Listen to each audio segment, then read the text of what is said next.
29 दिसंबर 2025 के महत्वपूर्ण current affairs. अंतर्राष्ट्रीय सेलो दिवस 29 दिसंबर को प्रतिवर्ष अंतर्राष्ट्रीय सेलो दिवस के रूप में मनाया जाता है।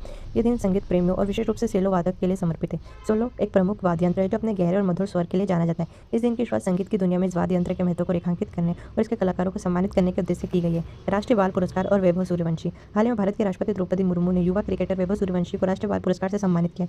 वैभव सूर्यवंशी ने बहुत ही कम उम्र, महज 13 या 14 वर्ष में क्रिकेट की दुनिया में अपनी प्रतिभा का लोहा मनाया है। इस पुरस्कार के साथ ही अन्य बच्चों को भी उनकी वीरता और पर्यावरण के क्षेत्र में योगदान के लिए सम्मानित किया गया, जैसे कमलेश कुमार बिहार, अजम राज आगरा के और पूजा उत्तर प्रदेश की।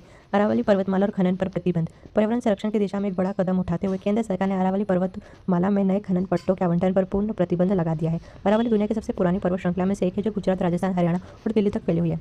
इसका लगभग 80% हिस्सा राजस्थान में और इस पर्वत श्रृंखला के पारिस्थितिक तंत्र को बचाने और मरुस्थलीकरण को रोकने के लिए निर्णय अत्यंत महत्वपूर्ण माना जा रहा है। Global chess league 2025 season 3। शतरंज की दुनिया में भारत का दबदबा बरकरार है। ग्लोबल चेस लीग 2025 सीजन 3 का खिताब भारतीय शतरंज खिलाड़ी आर प्रज्ञानंद और उनके साथी अनिश गिरी ने अपनी टीम के साथ मिलकर जीता है। इस प्रतियोगिता ने अंतर्राष्ट्रीय स्तर पर भारतीय शतरंज की बढ़ती शक्ति को एक बार फिर साबित किया है।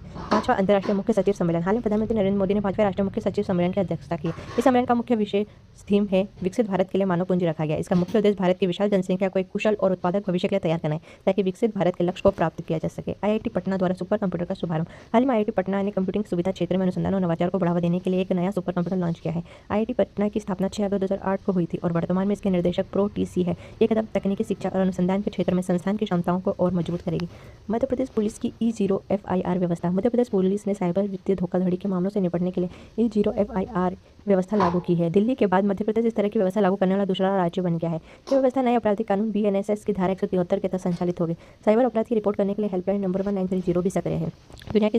दुनिया की सबसे लंबी एक्सप्रेसवे सुरंग चीन। हाल ही में चीन राजधानी बीजिंग ने दुनिया की सबसे लंबी एक्सप्रेसवे सुरंग का उद्घाटन किया है। इस सुरंग की कुल लंबाई 22.13 किलोमीटर है, जिसे पार करने में मात्र 20 मिनट का समय लगता है। चीन से संबंधित कुछ अन्य महत्वपूर्ण तथ्य इस प्रकार है। चीन स्टील और तंबाकू के उत्पादन में विश्व में प्रथम स्थान पर है। प्रति वर्ष 20 अप्रैल को चाइनीज भाषा दिवस मनाया जाता है। एशियाई खेल 2023 का आयोजन भी चीन के हांगजू में हुआ था। चीन ने हाल ही में थोरियम से यूरेनियम बनाने में भी सफलता हासिल की।